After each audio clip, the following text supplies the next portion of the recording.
Left flutter, seaboard collision. Away from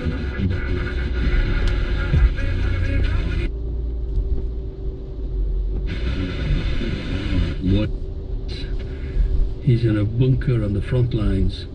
And the bunker has been hit, so it's half destroyed, and he's looking through binoculars on the front lines. It's kind of peering out from between rocks. Well, it's, there's slits in bunkers. Yeah. But the bunker had been hit. How did you get that picture of Moshe Dayan? Luck. What were you doing there?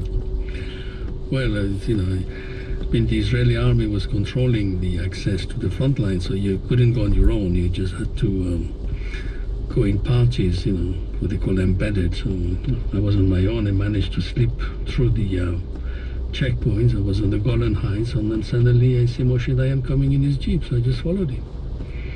So I said, luck. You have to be lucky as a photographer. Abbas, thank you so much for talking with us. Khod Hafiz. I'm sorry? Khod Hafiz means goodbye in Farsi. Oh, okay. Thank you. Abbas has an exhibit called Children of Abraham that opens tomorrow at the Arthur Ross Gallery on the campus of the University of Pennsylvania. He'll do a presentation at the opening. You can see a slideshow of some of his photos on our website, freshair.npr.org. Coming up, multimedia artist Laurie Anderson talks about her new film, Heart of a Dog, a personal reflection on death. That's after a break. This is Fresh Air. You're listening to Fresh Air on WHYY. The French celebrate their free society, but the current state of emergency gives the government broad powers to pursue terror suspects. That means that members of the country's Muslim community will likely be subject to much more scrutiny. Everybody should be treated exactly in the same way. But the fact is, the terrorists belong to that fraction of the population, and this is a fact of life. Balancing freedom with security in France, that story. The day's news on all things considered ahead at 4 this afternoon, following Fresh Air on WHYY. Karen Treatment Center supports WHYY. Addiction can test a family's strength.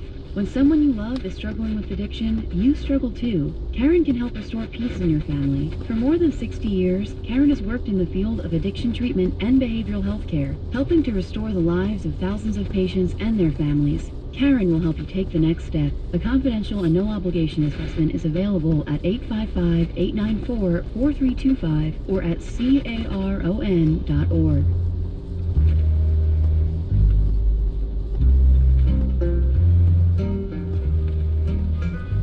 It's 3:41. Support for NPR comes from NPR member stations and from RSM, Audit, Tax, and Consulting Advisors, a global team specializing in developing custom insights for the middle market. RSM, experience the power of being understood. Learn more at rsmus.com. And from Universal Pictures, presenting By the Sea, a new film about the tenacity of love that stars Brad Pitt and Angelina Jolie Pitt, written and directed by Angelina Jolie Pitt, in select theaters. This is Fresh Air. Multimedia artist Laurie Anderson has made a new film that's a personal reflection on death. The film is dedicated to her husband Lou Reed, who died in 2013, but his passing is not spoken of in the film. As you might guess from the film's title, Heart of a Dog, a central focus is her late dog, her rat terrier Lola Bell, who died in 2011. But Anderson also tells stories about her mother's death, the accident which nearly killed Anderson's twin brothers, and one that nearly killed her. Anderson narrates the entire film, did the drawings and animation, and wrote and performed the score. Home movies from her childhood, as well as video diaries, are woven in. Lola Bell went blind before she died. To give her some sense of structure and pleasure, Anderson got her a form of music therapy, including piano lessons using an electric keyboard which was placed on the floor. Here's what Lola Bell sounded like.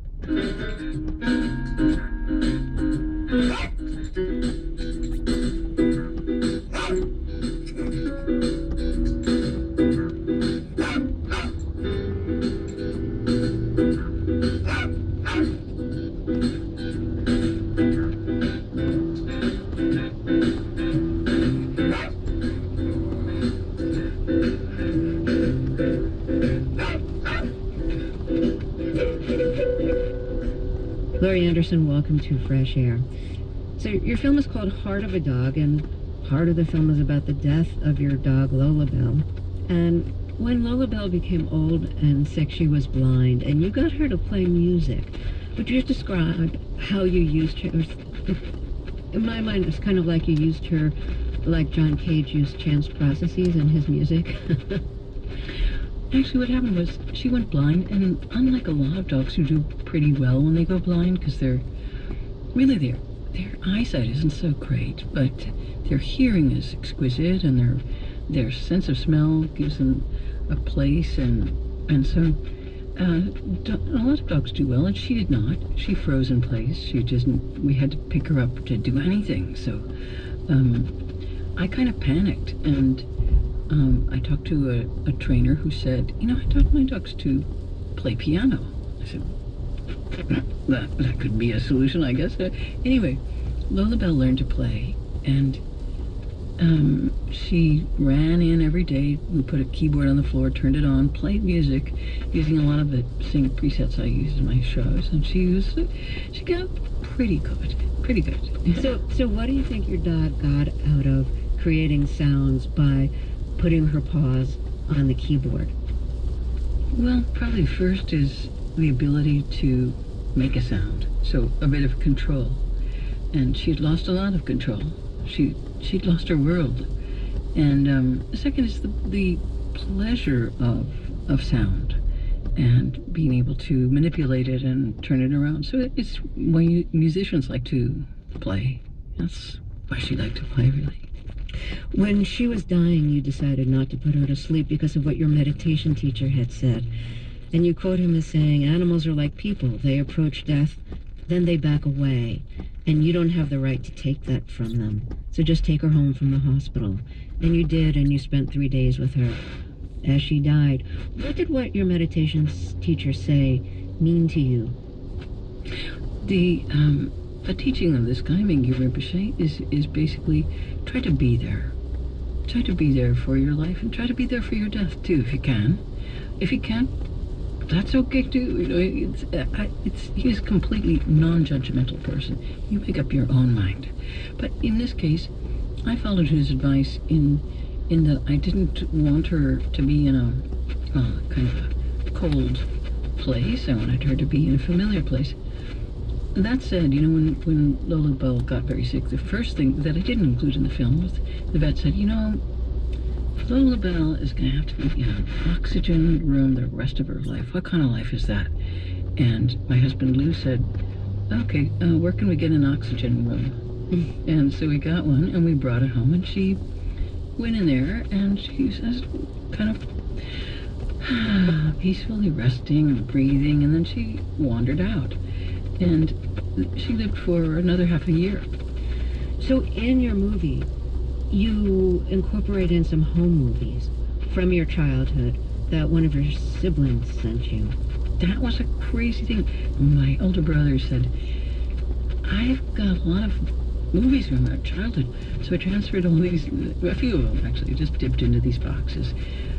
And the first transfers back in the lab were these scenes of ice skating and this frozen lake and an island, and my mother's pushing my little brothers in the stroller, and I'm skating around. And I thought, whoa, I remember this time when I was coming back from the movies, and I was pushing my little brothers in the stroller and going to see the moon rising over the lake, and I thought, I'm going to go park on the island and show them the moon. As I got close to the island, the ice broke and the stroller sank under the water. I was like, the stroller with your twin brothers in it? Yes, their little hats, like going, Mom is going to kill me. This is really, really bad. And so I ripped off my coat and I dove down to get them, but the stroller had slipped down the side of the bank and I couldn't find them. And I was 8. I was panicking. I dove down again. I found it. I pulled the one out. Went down again. I couldn't find the other one. Went down a couple more times. It was really terrifying. Finally got both of them and ran home screaming. They're screaming. And ran to the door, and my mother looks at us and my brothers and me, And I told her what happened, and she said, what a wonderful swimmer you are. What a great diver. I didn't know you could dive. She did not mention, she didn't say like, you almost killed your brothers. She didn't even mention that. I was a hero. What an incredible thing she had said to me. Because she praised you instead of traumatizing you that you had done something really terrible. Yeah. If you're just joining us, my guest is Laurie Anderson, and she has a new film that's called Heart of a Dog. And it's in part a meditation on death, and it's in part a film about stories, about personal stories and storytelling and memory. Let's take a short break, and we'll talk some more. This is Fresh Air. You're listening to Fresh Air on WHYY at 3:49. A Tennessee law can land a mother in jail if her baby is born drug dependent. But even this prosecutor acknowledges that some pregnant addicts who want to get clean just don't have access to help. Can I eliminate every unfair scenario that somebody draws up? No. But I have to look at what we're doing overall for the majority of the women and particularly the majority of the children. A look at prosecuting women for a crime known as fetal assault. That story on All Things Considered ahead at 4 this afternoon on WHYY. This evening's forecast, leftover showers and then clearing overnight, low 48 degrees. Tomorrow, sunny, breezy, Friday's high 56. This is Fresh Air, and if you're just joining us, my guest is musician and performance artist Laurie Anderson, who has a new movie which is called Heart of a Dog, and it's in part a reflection on death, and it's also just about personal stories, how we tell stories, how we remember our past, and the meaning we take away from those memories and from those stories. So you were telling us the story about how you nearly killed your brothers by taking them out on a stroller on the frozen pond that you always skated on, but the ice broke and they fell through and you had to rescue them from the frozen water. There's another story about water in which you nearly killed yourself. You were taking a dive in a pool, and it strikes me as like a fancy dive that you hadn't practiced before. You want to tell the story about the jump? Oh yeah, so I wanted to impress people because I was kind of a kid who was lost in the crowd. Was sort of my, feeling about my childhood of being part of a big family.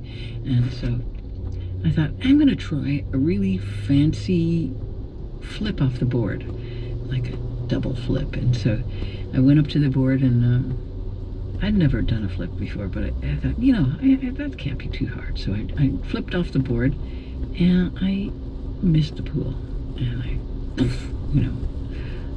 landed on the edge of the pool and broke my back. And so I spent some months in traction in the children's ward in the hospital. At that time, all the kids are dumped into the same ward. They're kind of like the kids who've broken their legs and kids who've been burned, and they're all piled into the same place, and as if it doesn't really matter. So my memory of this was that I kind of didn't believe the doctors when they came over and they said, "You're going to be able to walk again. I'm sorry to tell you this." I thought, who is this guy? I just was so impatient with the whole thing. I knew I was going to walk again. I knew that I was going to do that. So did you ever get phobic about water after the ice accident and the diving accident? Yeah, so many things have happened to me in my life that I could be phobic about. I mean, I was in a plane crash, and you were? I did, yes, I was, and I got very phobic about that for a while. But then I got over it. What happens when you're in a crash is you join a crash club and you talk endlessly about your crash because you don't want to bore your friends with it, and they've heard about the crash so many times. And so you also protect yourself in other ways. I mean, after that crash in which some people died, and it was very traumatic to drop through the air, and as we were doing it, I thought, I'm in a plane crash, I'm dropping through the air, and then we crashed. I walked away with nothing. Other people lost their lives. What happened with me on that was I flew the next day because I knew I'd never fly again. So with that, however, I would fall asleep as soon as I got on the plane. For like 3 years, I would fall into almost a deep trance.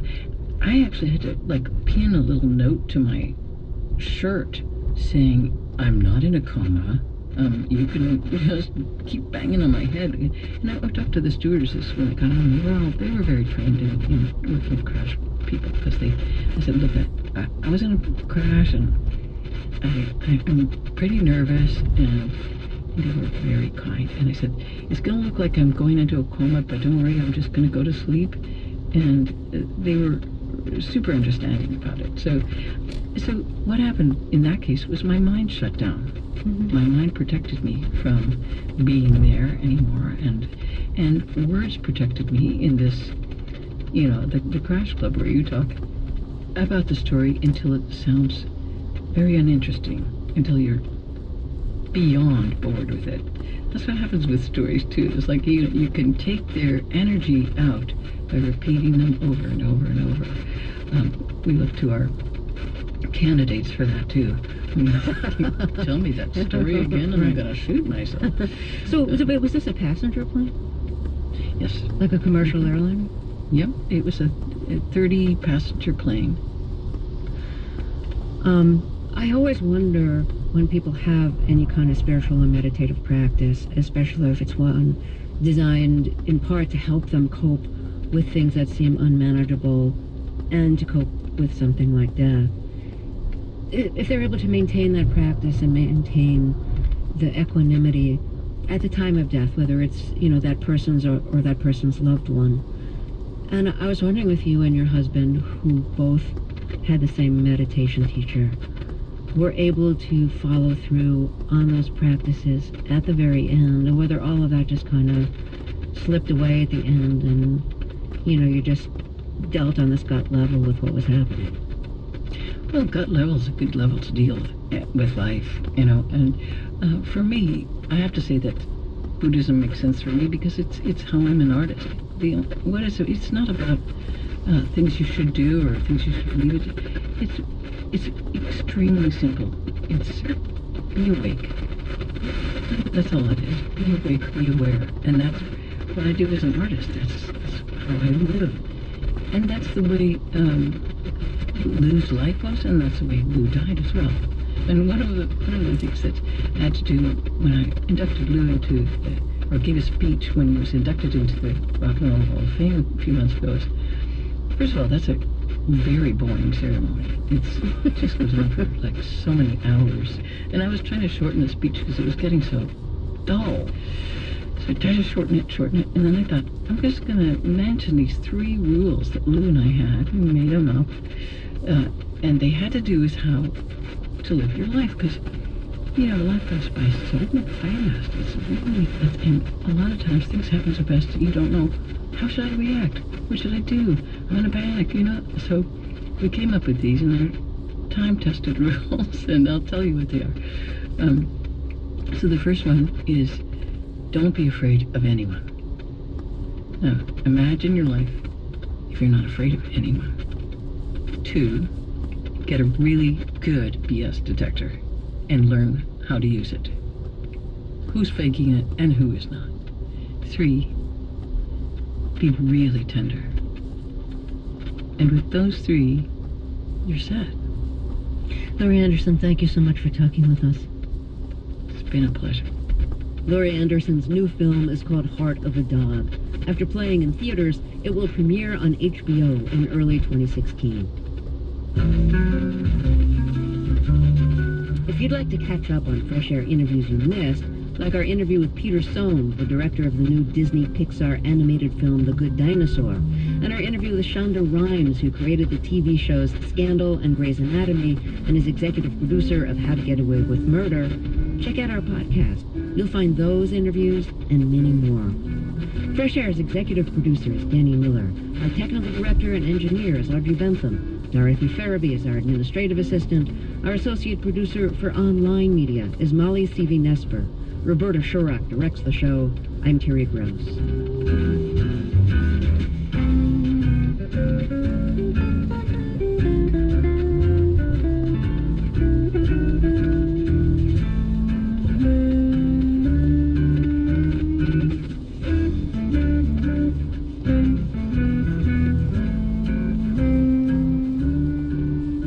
for NPR comes from NPR member stations and from Subaru with the 8th annual Share the Love event through January 2nd. More information about the event and the not-for-profit organizations that it supports is at subaru.com/share. Love, it's what makes a Subaru a Subaru. And from Farmers Insurance, informing people about common insurance gaps so they won't be surprised by what their policy actually covers. Agent locator and more info at farmers.com/gaps. Farmers Insurance. Know the gaps. Stay with us next for a look at the day's news on All Things Considered. This is WHYY FM Philadelphia, WNJN FM 89.7 Atlantic City, WNJZ 90.3 Cape May Courthouse, WNJB FM 89.3 Bridgeton, WNJM 89.9 Manahawkin, and WNJS FM 88.1 Berlin. 63 degrees at 3:59. Let's get a first afternoon look at those wet roadways with shadow traffic. We're Andy Cheppigan. Hi, Dave. Yeah, volume and rain and accidents, all kinds of problems throughout the area. East on the Schuylkill Expressway, big crawl from 202 all the way into Beaumont. In the midst of that, the ramp to go south on 476 has a jet tractor trailer on it. Traffic does still squeeze by the scene of that, though, just attracting a lot of attention. Outbound Kelly Drive jammed at Girard, an accident there. Another accident jamming traffic on the southbound Lincoln Drive between Wissahickon Avenue and Hermit Lane. We're in tidal traffic both ways across town on the Vine Expressway. That shadow traffic made possible by the American Association for Cancer Research. I'm Randy Cheppigan for WHYY. The man thought to have plotted last Friday night's attacks is dead, but many here worry that more acts of terror are inevitable. I'm Robert Siegel in Paris. Today is Thursday, November 19th, and this is All Things Considered from NPR News.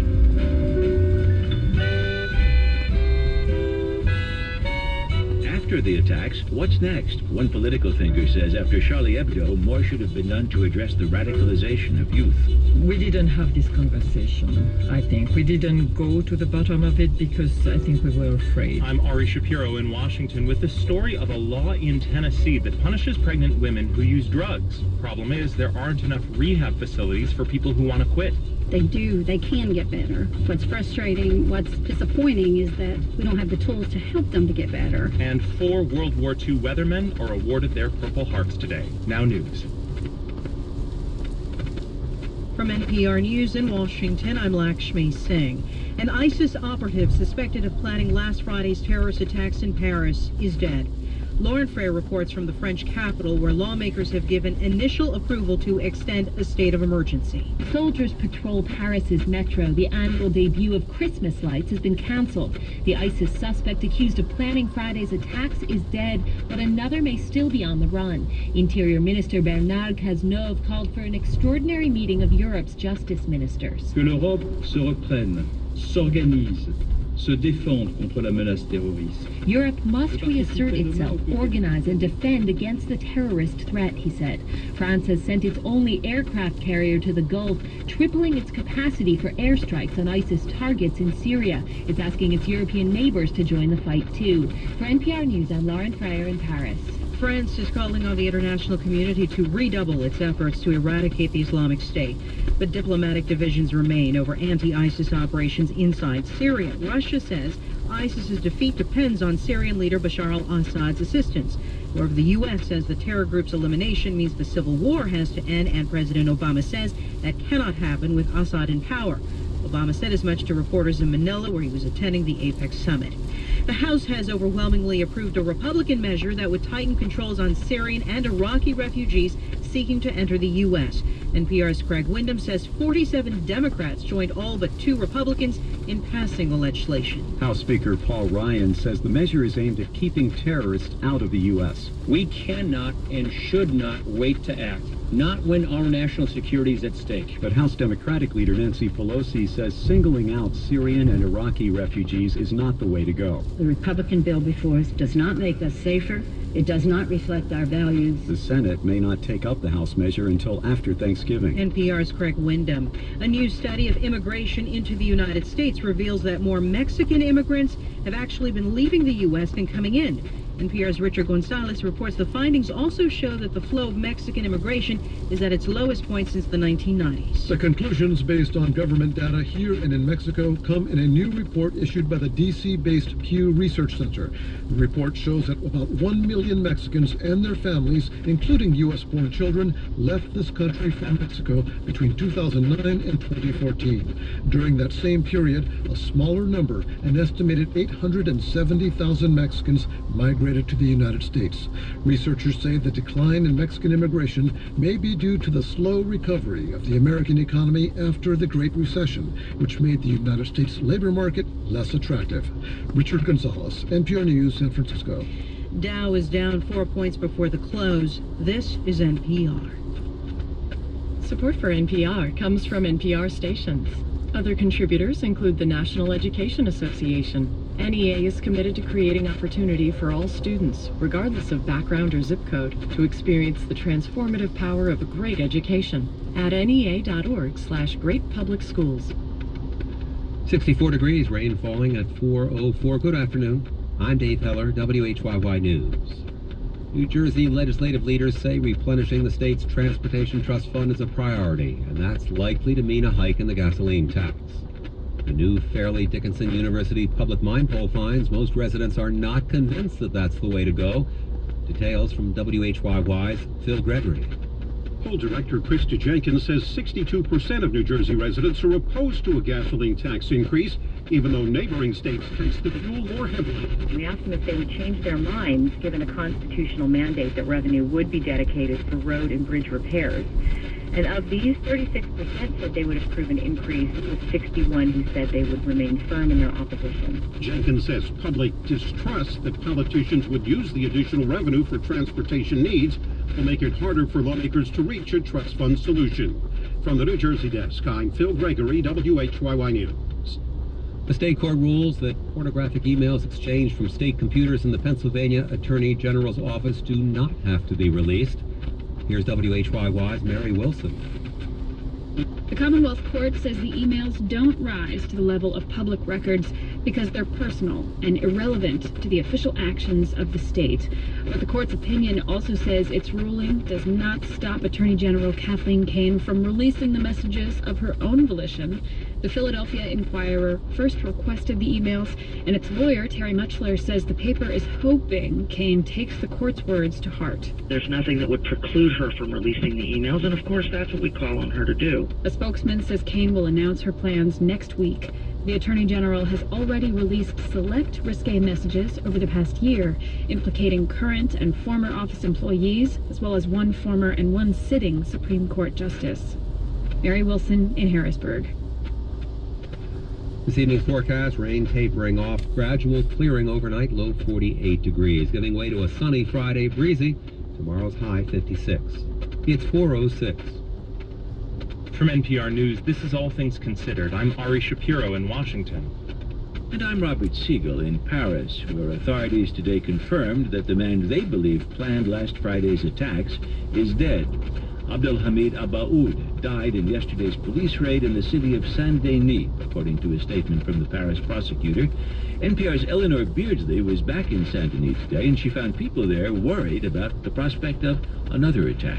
Residents of Saint-Denis were still a bit shaky as they returned to their daily routine after yesterday's lockdown and violent confrontation between the police and gunmen who were holed up in 2 apartments in the center of the city. Stores reopened today and the buses were running normally. But news that one of the leaders of Friday's attacks was dead did not provide much relief for this group of office workers heading for lunch. It's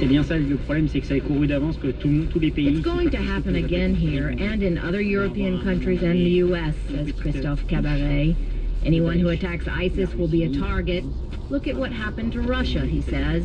That's why we're fatalists, but we're not going to succumb to fear. Friday's attackers were young French and Belgian nationals of North African descent, like many people here in Saint-Denis. This city has a higher rate of unemployment than the French capital and is known for petty crime and drugs. 10 years ago, disgruntled young men rioted here and in other suburbs across France. Today, people worry that the young and disaffected are radicalizing and going to Syria. There are more French citizens in Syria than any other European country, and the French government is struggling to stop them from going. Je m'appelle Béatrice Brugère. J'ai été juge du siège. Béatrice Brugère is a former anti-terrorist judge. She says there's no typical profile of a jihadist anymore, and many come from non-Muslim backgrounds. The only common thread, she says, is youth. On cherche un modèle unique avec des catégories anciennes. We're failing to identify and stop them because we're using classic theories and methods that don't correspond to reality anymore. The terrorists are using new technologies to radicalize young people. They're moving faster than us and in sync with modernity. They're using social networks and indoctrination by video. Brugère says ISIS penetrates the structures of modern Western society, its clubs, mosques, and social media, to find vulnerable young people to indoctrinate. L'état d'urgence a également conduit, en l'espace de 6 jours, Prime Minister Manuel Valls spoke to the French Parliament today before it voted to extend the national state of emergency for 3 months. Valls announced the government would build a de-radicalization center in France before the end of the year. It will house young people returning from Syria, keeping them out of jail where others have become radicalized in the past.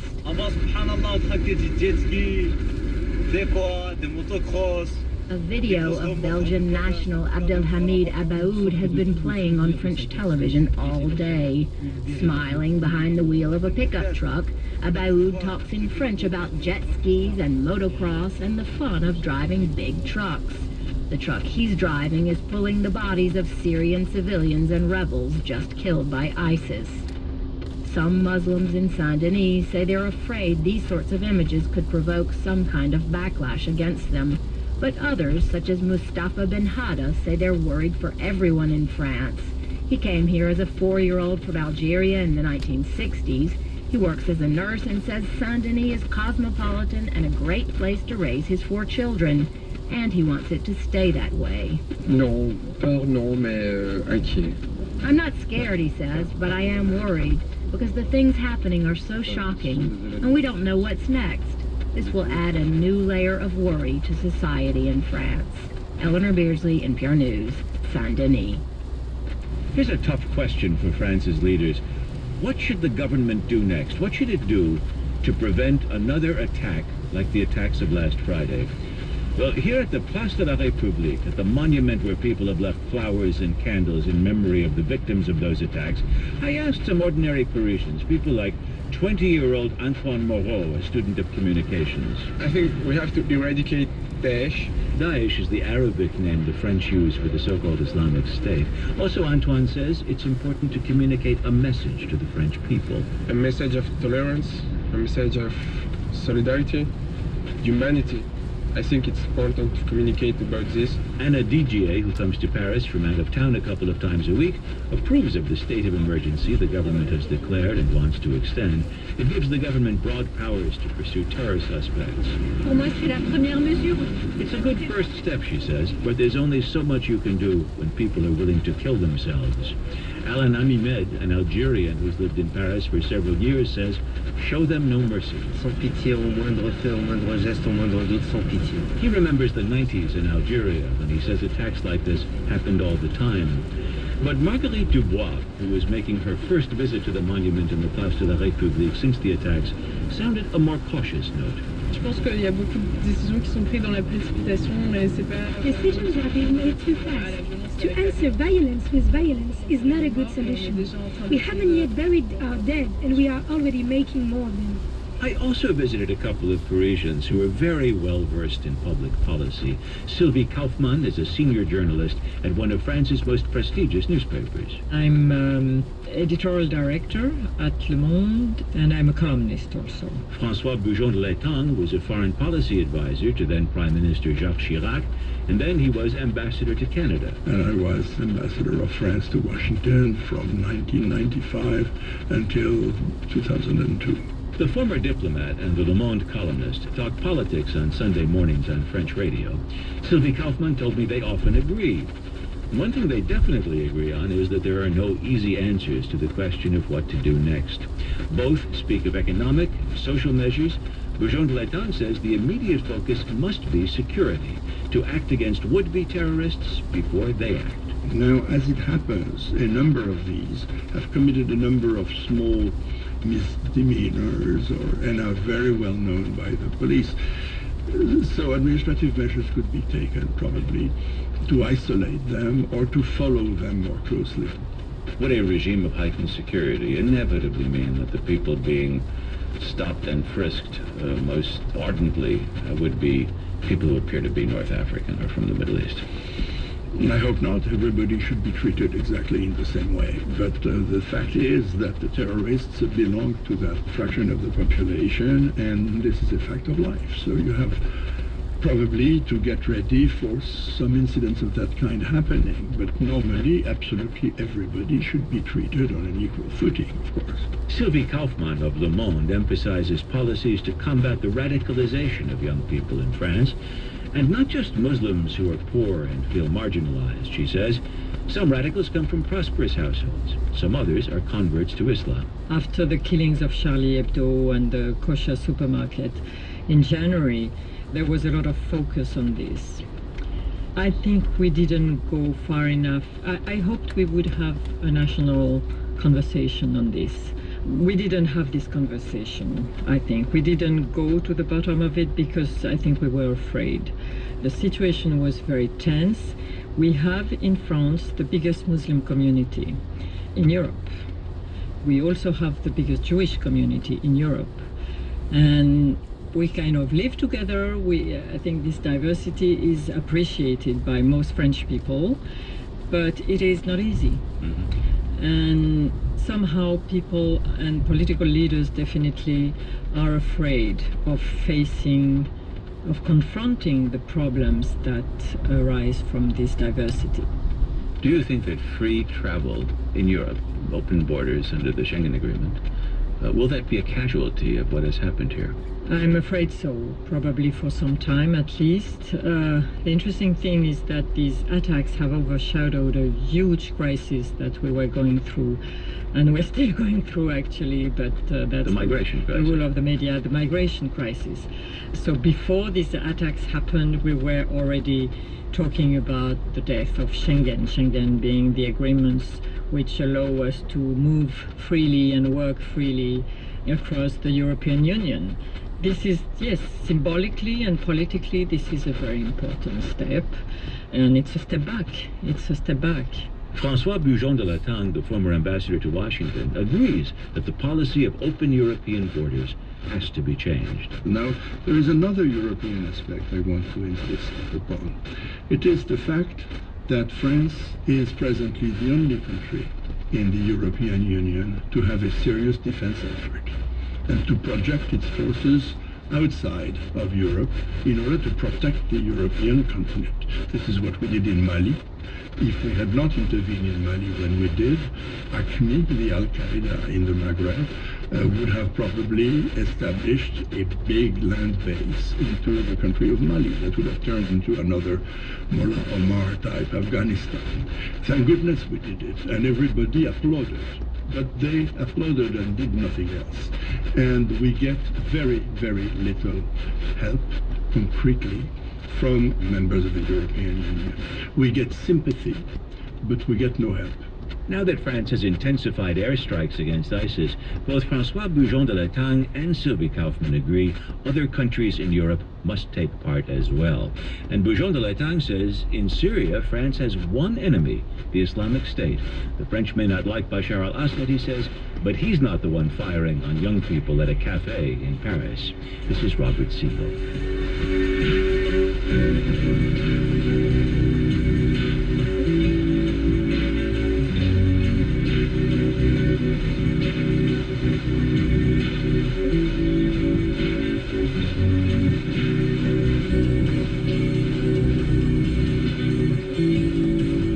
Considered is a production of NPR News, which is solely responsible for its content. You can connect with NPR and your favorite member station, wherever you are. Get the NPR app for your mobile device. You can also lean back and enjoy NPR.org, optimized for the iPad. This is NPR. You're listening to All Things Considered on WHYY. 64 degrees, rain falling, this evening's forecast, a leftover shower, turning partly cloudy overnight, low 48 degrees. Sunny tomorrow, breezy, Friday's high 56. Drexel University's Dornsife School of Public Health supports WHYY and encourages listeners interested in improving population health here in Philadelphia and around the globe to attend a graduate open house on November 21st. It's an opportunity to learn about the benefits of a public health degree from Philadelphia's accredited School of Public Health.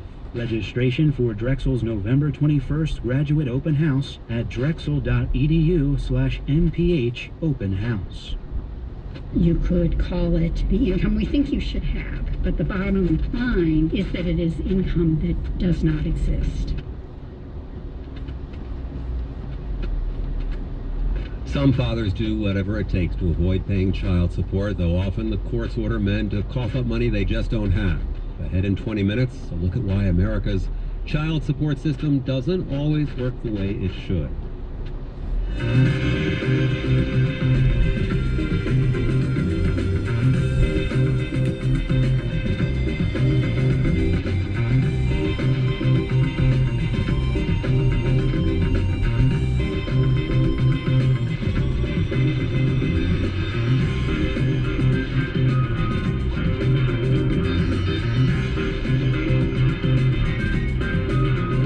Anticipate showers into this evening. Gradual clearing overnight, low 48 degrees. Sunny and windy tomorrow. Friday's high 56.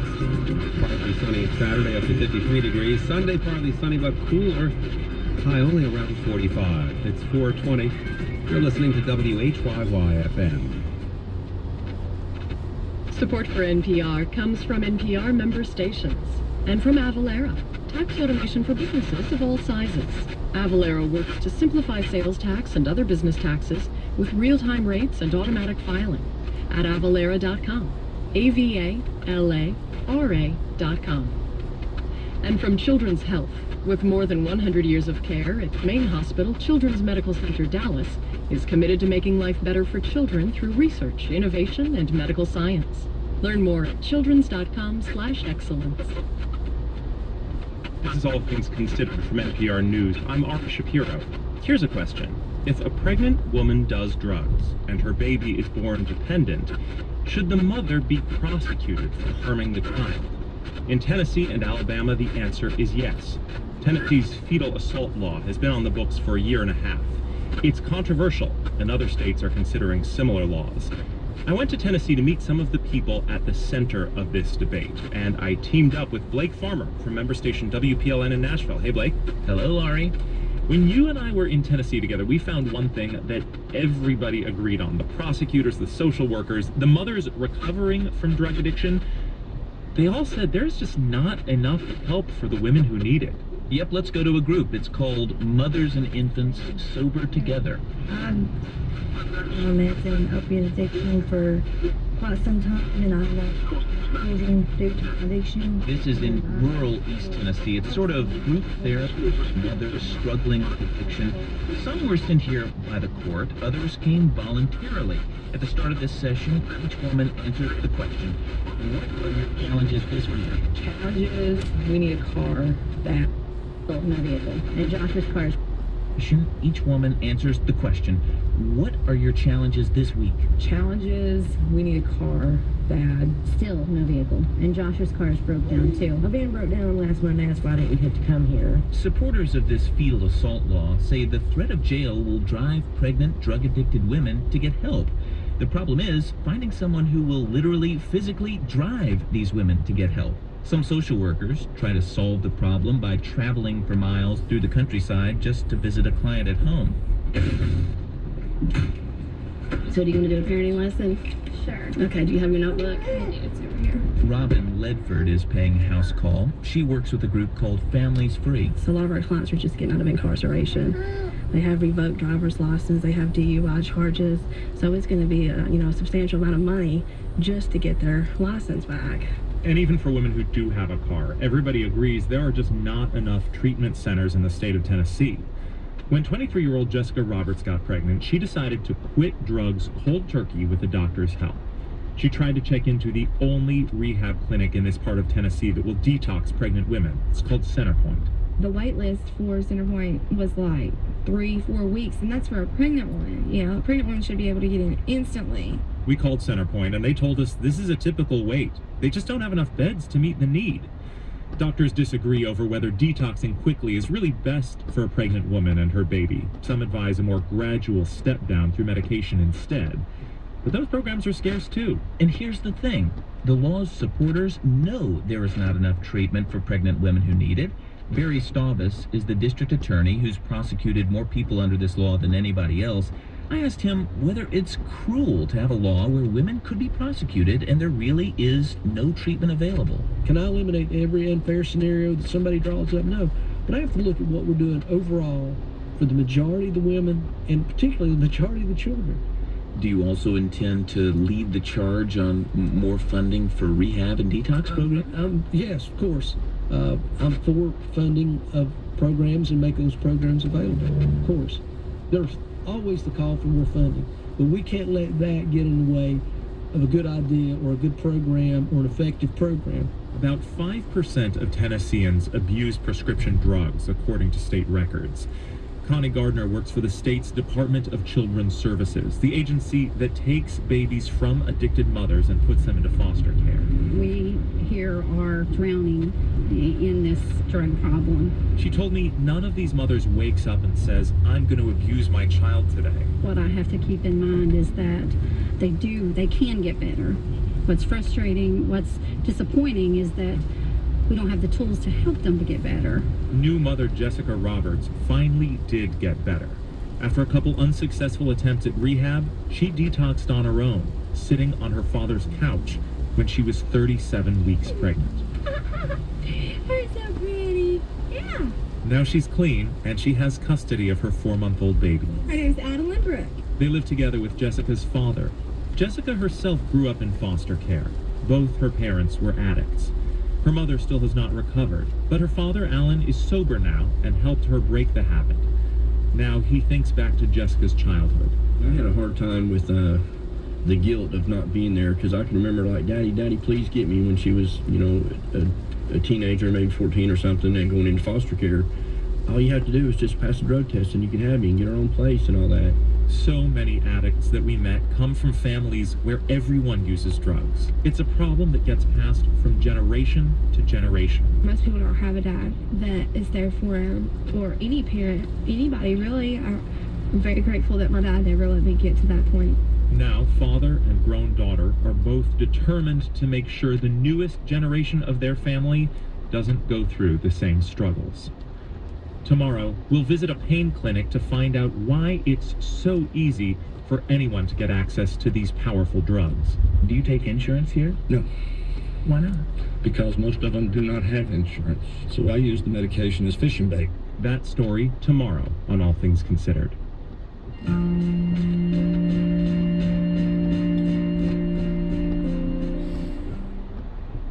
The NYPD is telling the public to go on about life as normal despite the recent terrorist attack in Paris and a new ISIS video showing Times Square.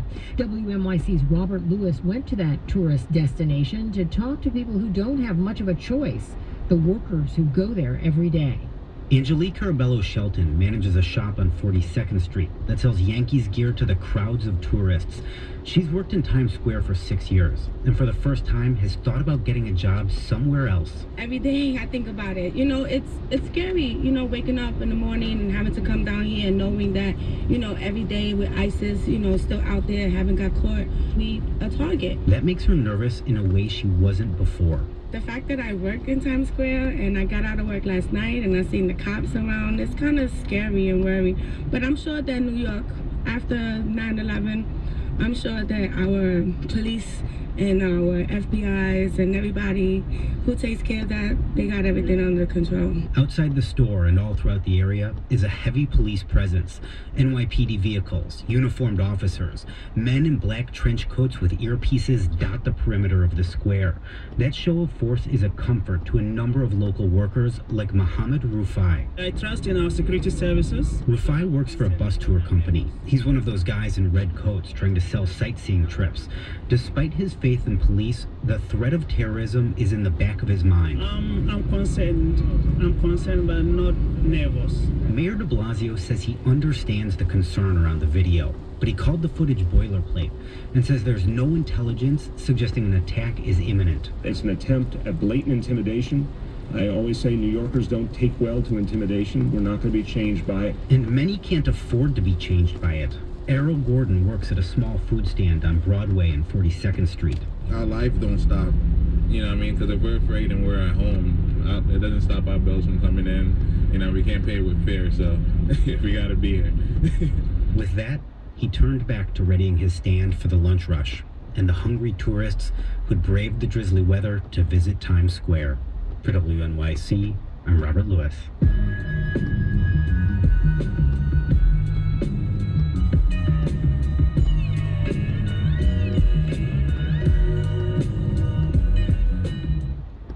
And you're listening to All Things Considered on WNYC. Some fathers do whatever it takes to avoid paying child support, but sometimes courts order men to cough up money they just don't have. You could call it the income we think you should have, but the bottom line is that it is income that does not exist. Just ahead, we'll have a look at both sides of America's child support system.